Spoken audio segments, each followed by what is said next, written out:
October. Ito ang pangsampung buwan sa Gregorian calendar. For today's video, alamin natin kung ano ang napapaloob na swerte at kapalaran natin sa darating na Oktubre.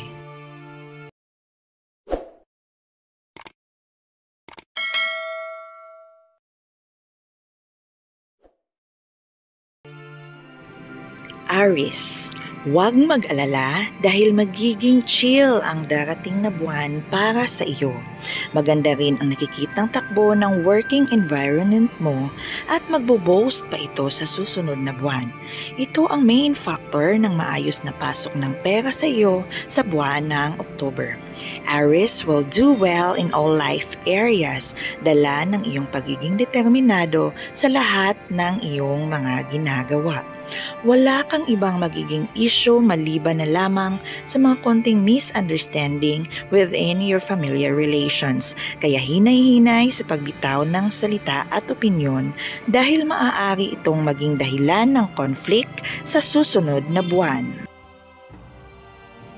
Taurus, mix of ups and down naman ang naghihintay sa mga Taurus sa Oktubre. Maganda ang magiging flow ng kanilang energy kung career at trabaho ang pag-uusapan, subalit hindi ito magbubunga ng promotion at advancement para sa iyo sa buwang ito. Ang pasok ng kapirahan ay magiging sapat din lamang.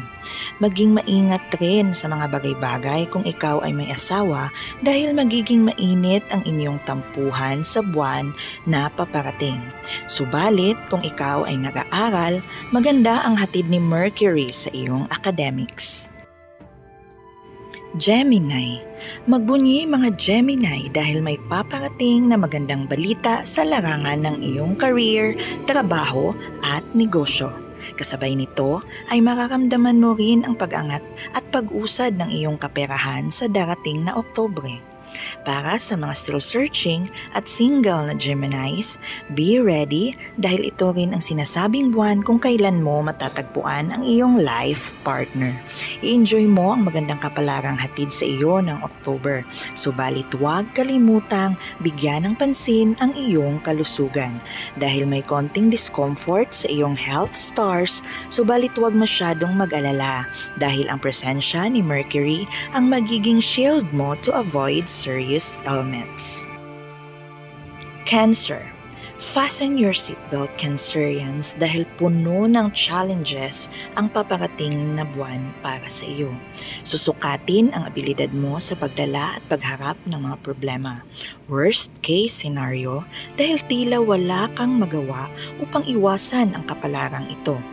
Kung maayos ang takbo ng negosyo at career mo ngayon, huwag mong kalimutang mag-ipon dahil magiging tagilid ang aspetong ito sa buwan ng Oktubre. Magdudulot ito ng financial disturbances sa iyo. Maging sa aspeto ng pamilya ay may mga nagbabadyang argumento at di magandang issues na kailangan mong iwasan hanggat kaya. Leo, ang presensya ng Saturn ang nakatakdang maghatid ng challenges para sa iyo. Pero hindi ito magiging mabigat dahil tutulungan ka ni Jupiter. Ito rin ang maghahatid sa iyo ng mga bagong opportunities sa iyong career at academics. Magiging maganda rin ang pasok ng pera para sa iyo.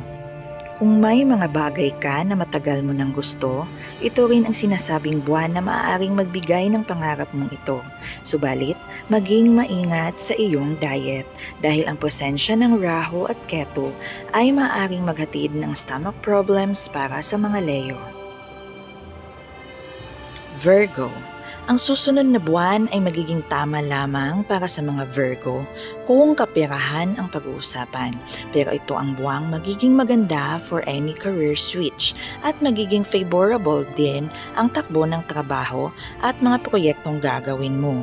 This is the time kung saan kakailanganin ang iyong ibayong determinasyon na maaaring magbunga ng kasaganaan sa mga susunod na buwan.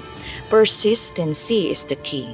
Planting season ito kung baga para sa mga Virgo. Libra, Hindi masyadong maganda ang iyong working relations at environment sa susunod na buwan. Maaaring makuha ng iba ang work credits na pinaghirapan mo. Ang testing time na ito ay pansamantala lamang. Babawi ka rin dahil ang Libra ay nasa ilalim ng magandang posisyon ng Jupiter. Magdudulot ito ng magandang profit in terms of your business in the latter part of October. Habaan ang pasensya sa asawa dahil medyo hindi maganda ang love aspects na naghihintay sa iyo sa susunod na buwan. Scorpio, dadaan ka sa mga araw na tila walang sense ng ups at down at tila nakakabagot ito para sa iyo. Mababa pati ang mga interest mo sa mga bagay-bagay. Ito ay totoo pati sa love life ng mga Scorpio sa buwan ng October. Keep the fire burning before this month happens dahil maaaring mawalan ka ng gana sa pag-ibig sa susunod na buwan. Magiging matumal din ang pasok ng pera at swerte sa iyo, kaya kailangan mo itong pag-ipunan. But before the end of October, dahil sa presensya ng Raho ay makakabangon ka, pero iwasan ang pag-deal ng partnership dahil hindi ito naaayon sa kalagayan ng bituin mo sa buwan ng Oktubre. Sagittarius, maganda at maayos ang magiging takbo ng Oktubre ng mga Sagittarian. Isang magandang business partnership ang maaaring makapagbibigay sa iyo ng magandang kita sa susunod na buwan. Para sa mga empleyado naman, magiging maswerte ang buwang ito para sa promotion at upang mapansin ni boss ang kabutihan at kaayusan ng iyong pagtatrabaho. Apart from that, maganda din ang kinang ng mga love star para sa mga Sagittarius. With Saturn in the 3rd house, kaya mapapansin mo ang pag-angat ng daloy ng kaperahan sa buwang ito. Ang Venus at Jupiter ay maghahatid ng kasiyahan at mga sorpresa sa iyo sa buwan ng Oktubre. This is your lucky month, ika nga. Capricorn, hindi maganda ang dulot ng Rahu sa 4th house ng iyong birth month. May mga hindi pagkakaunawaan at masamang isyong pangpamilya na nakatadhana sa iyo sa buwan ng Oktubre. Hindi rin masyadong maganda pati ang daloy ng pera, subalit ang buwan ng Oktubre ay maaring makapagbigay sa iyo ng travel opportunities na soon will turn your luck into your way.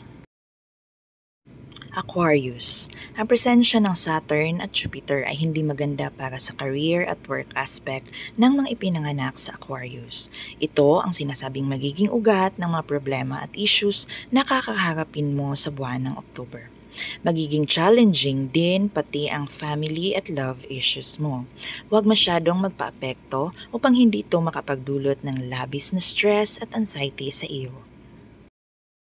Pisces, puno ng challenges ang coming October ng mga Pisces, lalo na sa linya ng kanilang trabaho. Ito ay maaaring makapagdulot sa kanila ng change career plans at disappointments. Para sa mga negosyanteng Pisces, huwag makampante kung mabibigyan ka ng malaking profit sa negosyo. Dahil according to your October star, losses is on the way. Bigyan ng extra atensyon ang partner, maging ang iyong buong pamilya.